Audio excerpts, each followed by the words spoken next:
మైడిమాంబ అమ్మవారి ఆలయం ప్రాంగణం ఇక్కడ భారీ ఎత్తున అన్న సమారాధన కొనసాగుతోంది. దీనికి సంబంధించి ఆలయ కమిటీ పెద్దలు ఉన్నారు, వారితో మాట్లాడి నా పేరు బల్లెడ్డి సుడవ్ అండి. నేను ఈ కనకల వీధిలో పుట్టి పెరిగానండి. నా వయసు 50 ఏళ్ళండి. మేమందరం ఈరోజుని అమ్మవారికి గుడి కట్టి మాకు 18 సంవత్సరాలు దాటిపోతుందండి. ఈరోజున అమ్మవారికి కలశ ప్రతిష్టాపన చేసామండి. కలశ ప్రతి మా ఉన్న గుడి 4 గ్రాములు ఆంజనేయ స్వామికి, మా మడితల అమ్మవారికి, శివాలయానికి, బాబా గారికి అందరికీ కూడా కలశ ప్రతిష్ఠ చేశామండి. ఈ కలశ ప్రతిష్టాపన మాకు ఎంతో సహకరించింది. మా వీధి మహిళలు ఉన్నారండి. ఈ గుడి 100 సంవత్సరాలు దాటిపోతుందని మా పూర్వీకులు చెప్పుకుంటారండి. నేను ఇక్కడే పుట్టాను, 50 ఏళ్ళైనా మా పూర్వీకులు చెప్తాను 100 ఏళ్ళు దాటిపోతుంది. అక్కడి నుంచి చిన్నకొండ గుడి కాలక్రమేణా మా ముందు ఈరోజు మేము అభివృద్ధిలో తీసుకొచ్చాము. అంటే అప్పట్లోనే అంటే మీకు ఊహ తెలిసినప్పుడు ఈ ప్రాంతం ఎలా ఉంటుంది, ఈ గుడి ఎలా ఉండేది? నేను పుట్టేటప్పుడు దారి లేదండి. గడ్డ ప్రాంతం, గడ్డకి అవతల నుంచి వదిలిన బల్లలు చెక్క దారి చేసుకొని నా చిన్నప్పుడు నడిపించేవాడు. అంత అడవిలో ఉండేదండి అమ్మవారు. అమ్మవారి చుట్టూ కూడా అంత అడివేనండి. పాము రూపంలో చెట్టు రూపం అమ్మవారు నిలిచారండి. ఒక చెట్టు రూపం దాని వేద చెట్టు మీద నిలిచారండి. ఆ చెట్టుని అమ్మవారిగా పూజించి వచ్చామండి. కాలక్రమేణా మా పూర్వీకుల గుడి కట్టారు. తర్వాత దాన్ని ఈ రోజు ఈ స్థాయికి మా అమ్మవారిని తీసుకొచ్చారు. అప్పటి నుంచి కాలంలో కూడా వచ్చేవారు, అన్నీ చేసుకోలేదు. మాకు తెలిసిన దాని నుంచి అదే జరిగింది. ఈ గడ్డ అవతల నుంచి గడ్డ అవతల నుంచి వచ్చి బ్రిడ్జిలు కట్టుకొని చెక్క బల్లలతో కట్టుకొని అవతల వర్షం ఒకసారి వచ్చేస్తే గడ్డని మళ్ళీ టెస్ట్ చేసుకొని ఆ దూరం నుంచి అలా కొన్ని బురదలో పిల్లి బురదలో వచ్చి చేసుకుంటాం. ఏ కార్యక్రమం కూడా కొనసాగాలంటే దాతల తాలూకు సహకారం అత్యంత అవసరం. అందున ఆధ్యాత్మిక కార్యక్రమాలు కొనసాగుతున్నప్పుడు దాతల తాలూకు సహకారం మరింత అవసరం. పల్లా నగేష్ అండి. ఈరోజు సుమారుగా 3000 మందికి అనుసంధాపన కార్యక్రమం జరుగుతుంది. ఈరోజు ముఖ్యంగా కార్యక్రమం ఏంటంటే కలశ శిఖర ప్రతిష్ట. ఇక్కడ మా ఆలయంలో శ్రీ మైడిమాంబ అమ్మవారితో పాటుగా ఆంజనేయ స్వామి, శివాలయం, సుబ్రహ్మణ్య స్వామి, వినాయక స్వామి, అలాగే షిరిడి సాయిబాబా వారి ఆలయాలు కూడా ఉన్నాయి. ప్రతి ఆలయానికి కూడా ఈరోజు కల్ప ప్రతిష్ఠ చేయడం జరిగింది.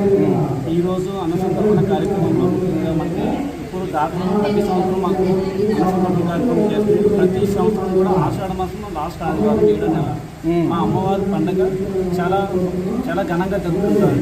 అలాగే ఈసారి కల్ప ప్రతిష్ఠ జరిగింది. మొన్న నెల 26వ తారీఖున అమ్మవారి పూజా కార్యక్రమం మహోత్సవం జరిగాయి, చేయడం జరుగుతుంది.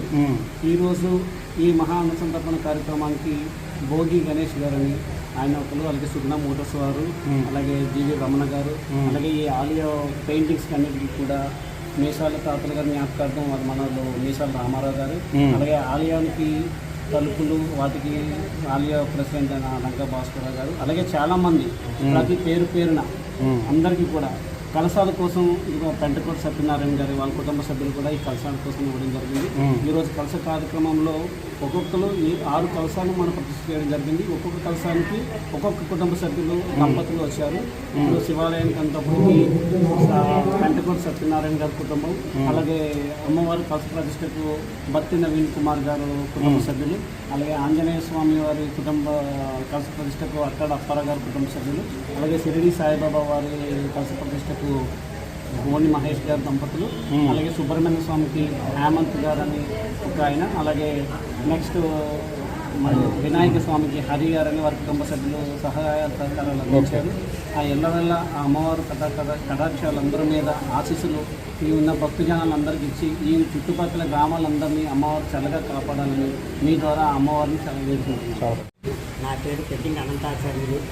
నేను వచ్చిన దగ్గర నుంచి కూడా అమ్మవారు నేను వచ్చేసరికి ఏది కూడా లేకుండా అలాగే అనాథగా ఉంటే నేను వచ్చి స్వామి మీరు 1 నెల మలుపు ఇవ్వండి, నాకు తర్వాత నేను భక్తుల దగ్గర తీసుకొని నేను చేస్తానని చెప్పేసి ఆమె మా బయట కూడా సత్యనారాయణ గారికి ఇచ్చాను. అతను కూడా దాన్ని అంగీకరించారు.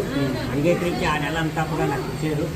ఇస్తే 14 సంవత్సరాల నుంచి కూడా అంత వైభవంగానే చేస్తున్నాం. ప్రతి ఉత్సవం కూడా డే వరకు వినాయక చవితి కానీ, లేకపోతే దసరా కానీ, కార్తీక మాసం కానీ, అలాగే మాకు దేవీ నవరాత్రులు, శారదా నవరాత్రులు వస్తాయి. శారదా నవరాత్రులు కానీ, కార్తీక మాసంలో దూరాతోరణం కానీ అంత వైభవంగా కూడా మా కమిటీ మెంబర్లు అందరూ కూడా చెప్పగానే మాకు నేను మీకు మీ ఎరగాటలు మేము ఉంటామంటే నడిపించండి అని చెప్పేసి నేను చేస్తున్న ప్రతి ఒక్క కార్యక్రమం కూడా వాళ్ళు చేస్తున్నారు. సంకల్పం నాది, వాళ్ళు బలం ఇచ్చి నాకు ముందుకు నడిపిస్తున్నారు ఇంతవరకు కూడా. పెందకొండ రంగసత్యం అండి. సార్ ఈవేళ కలశ ప్రతిష్ట ఈనాటిది కాదండి. అప్పుడు మాకు కరోనా టైంలోని మేము ముందు కొనాల్సి వచ్చింది, కొన్నామండి. అప్పుడు రవికుమార్ గారు చనిపోవడం ఆ టైంలో చనిపోయిన తర్వాత ఇక కళ్ళు అలాగే అయిపోయిందండి. అలాగే ముహూర్తాలు పెట్టుకుంటే ఈ రోజు భగవంతుడు అమ్మవారు మాకు ఈ వేళ మాకు అనుగ్రహం కలిగించారండి. అలాగే కిషోర్ పంతు గారి ద్వారా ఇవాళ కలశ ప్రతిష్ట, అలాగే మన శ్రీ ఉమామేశ్వర గారు ఉమామిత్ర ఆలయ ప్రతిష్ట కూడా జరిగిందండి ఈరోజు.